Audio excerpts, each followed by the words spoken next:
Hey everybody, welcome back to SaaS Founder Stories. My name's David Brennan, and today we have a very special guest, Travis Knipe. He's the CEO of StarRez, and welcome to the show. Thanks, David. Great to be here. Love your work and excited to share our story.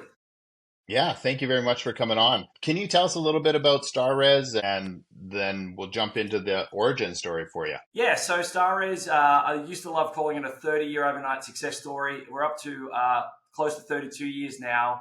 But StarRez is a platform. Think of us as a prop tech product that mostly plays in an ed tech space. So most of our clients are higher education, student housing, student accommodation, both on-campus universities, but also PBSA, purpose-built student accommodation all around the globe. And we help automate that entire business from helping residents go online, find their roommates, pick their rooms, pay their bills, and move in and everything they need when they arrive. And for the operations, we help everything from their billing, their occupancy, dashboards, analytics, automation. So we automate those businesses. And we've been doing that for a while now. So we're in 25 plus countries, 3.2 million beds. So we've got incredible scale with what we do. That's awesome. You kind of touched a little bit about some of the things you're passionate about, but tell me a little bit about the origin story for the company and what drives you guys every day to grow and build. Yeah, so I know I should be the founder being on this show, and I never like to take that claim away because the real founder is my dad. But I think it's true that he helped get the original business off the ground and found a problem to solve. I was lucky to be involved as a young kid and learn from a guy that was incredibly smart and visionary. And then I had the opportunity when I was quite young to bring the business internationally, create the next generation of it. So create the next, create the StarRez brand. We weren't called StarRez originally. Create the international operations and really scale the business to the next level. So I think importantly, my dad and I shared a passion for, we love helping customers and we love solving problems with technology. And, we just stayed laser focused on that as sort of our guiding light. And found that we were really good at what we did, and we're great at finding good people to kind of join us on the journey, and just keep building and Yeah, I think that's really cool. And for the listeners, before we started recording, you were telling me that you actually um, have experience in places like Alberta, Canada, talking to customers and bringing them on. So when you say, I think you undersell take the role in actually going and taking this to be a global brand, because I think you've been probably on the ground just about everywhere if I'm catching the drift right. Yeah, no, it was interesting. I mean, you learn a lot back, in the early days. I was on the road living out of a suitcase because we didn't have any funding in those early days. There's no fancy hotels. In fact, I used to always ask my customers to provide me with some free housing, which often meant, student rooms that were, some of them were better than others. But again, I was learning more about my customers. So I actually learned more by hanging around their front desk on the weekend and seeing how we can improve our software. But I've literally driven from, Lakeland College down to Calgary, and I've been to, just about everywhere in Canada, US, and many places around the globe. And the best part about that is, just meeting so many great people along. That's really, really cool. That ties into our last guest. We were talking about like really embedding yourself in the customer space, and when you're staying in the rooms and at the front desk, I think you pretty much nailed that.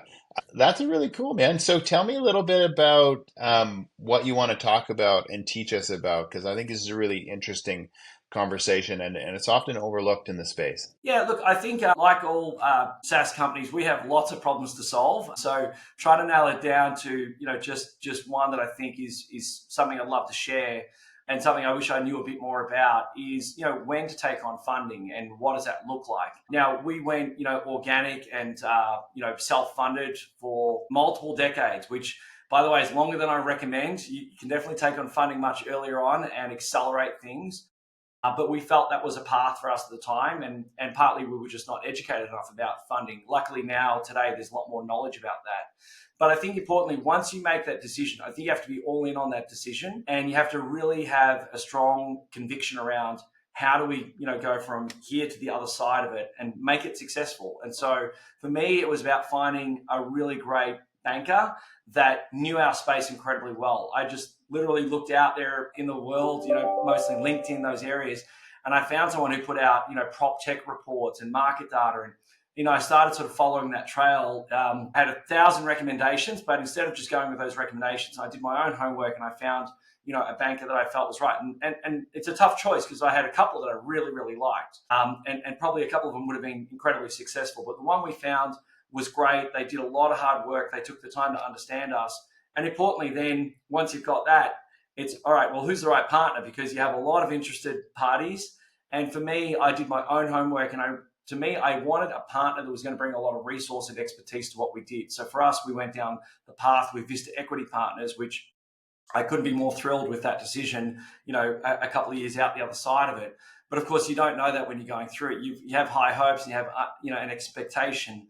But I think partnerships too are what you make of it, David. I think we went in all in, embracing it and wanting to continuously improve and adopt their best practices and grow by doing acquisitions, which we'd never done before. And, we learned a lot in this period of time. And we've doubled the business in just a couple of years. So, 30 years to kind of get to step one and then to double it in a short period of time.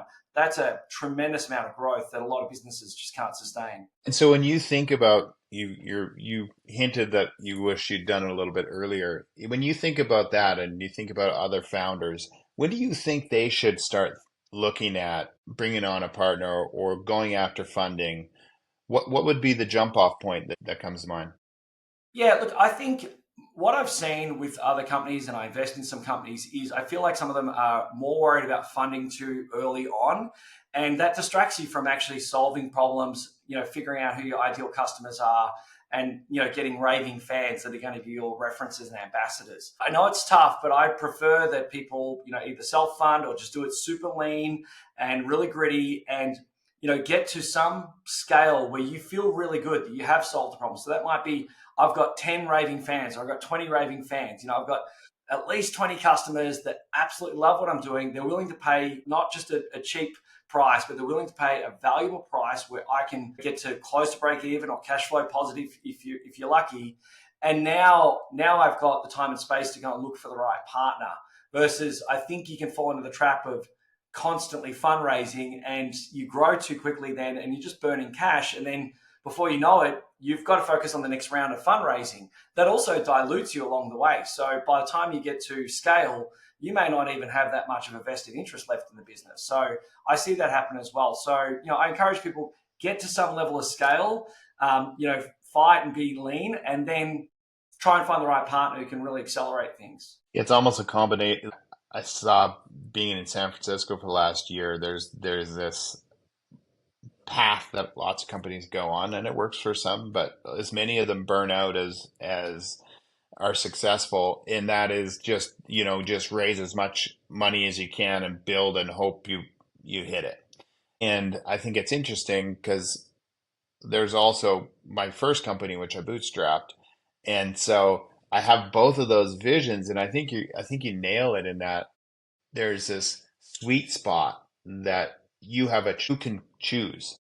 Yes. Because if you don't choose who invests in you, that's not a good place to be getting investment from.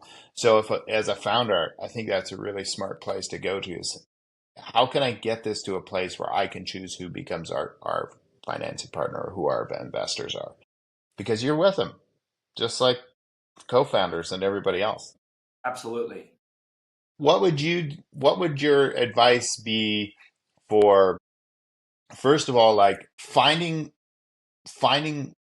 where you guys were at, finding that investment banker that knows the space? How did you guys go about doing that? Yeah, as I said, I think actually one of my good friends, I was really overwhelmed with the options because there's a lot of great bankers out there, and there's a lot of you can go small boutique. There's lots of big firms that got expertise. It's pretty overwhelming to know where to start. And I had a great friend of mine. I was grappling with this. We had dinner, and he said, "Go and find the one that knows your space the best." And that's when I started just old fashioned Googling and looking and LinkedIn. And I found one that produced an industry prop tech sort of, market data report. And I said, well, wow, let's have a look at this. And, the other interesting thing I tried to look at and I encourage people to look at is when you find the right banker, don't just look at sell side, look at buy side. So, it can be, again, data can be presented to you very differently. you want to make sure you've got someone that's got good experience, I think, on both sides. And also then look at who the different parties are, because if all the transactions are all going to the one, trade party, that might mean they've got some sort of bias there for that. So I think make sure you've got someone who's more fiercely independent, going to represent your options as best as they can. And I think just you got to find someone who feels as passionate about your business as you are. Now, they're never, of course, going to feel the exact same level of passion, but I want to see that they have taken the time to understand who StarRez is, what our culture is, what makes us unique, and that they're going to help us tell our story. So just because I don't think many people actually get to have the experience that you did of going to this, can you break down what you look for on the buy? Like, what do you mean by buy side, sell side of it? Just so everyone else kind of gets that concept. Yeah, I think look, when you go and talk to investment bankers, what you find, of course, they've all got a great resume of transactions they've been involved in. I think you have to go a little deeper because the logos can be very impressive. But to me, have a look at, were they minority investments, were they majority investments, or what was the style of the transaction? And as I said, have a look at were they representing the sellers? And often what can happen is they end up with a lot of transactions going back to the same sort of buyers on the other side, because you've got these big companies that are sort of consolidating, companies in a certain sector. That might mean they've got good experience with it, but they may not have broad enough experience that's going to represent your interests well. So as I said, just look under the covers a little deeper than the initial resume that you see, and ask those questions of, how much they've done in your particular transaction. So for us, it was finding a new investor. We knew exactly kind of that profile. We had an idea of what stake we wanted to sell down. So we found the profile that best fit us. So did you guys do a lot of preparation prior to, like, obviously finding the bankers and stuff, but did you do internal preparation for the raise? Were you thinking We about it for a thought, while or? yeah, we thought we did, David, but as I think this is a classic story from everyone, no one is as prepared for the rigor and data and diligence that you need. We had spent, I felt like a couple of years kind of, maturing a lot of our financial data. I think the one main thing we did was a quality of earnings report. We had that kicked off in advance because we, being private, we'd never been audited. And so that can be a real challenge, of course, depending on the type of investors you're trying to bring in.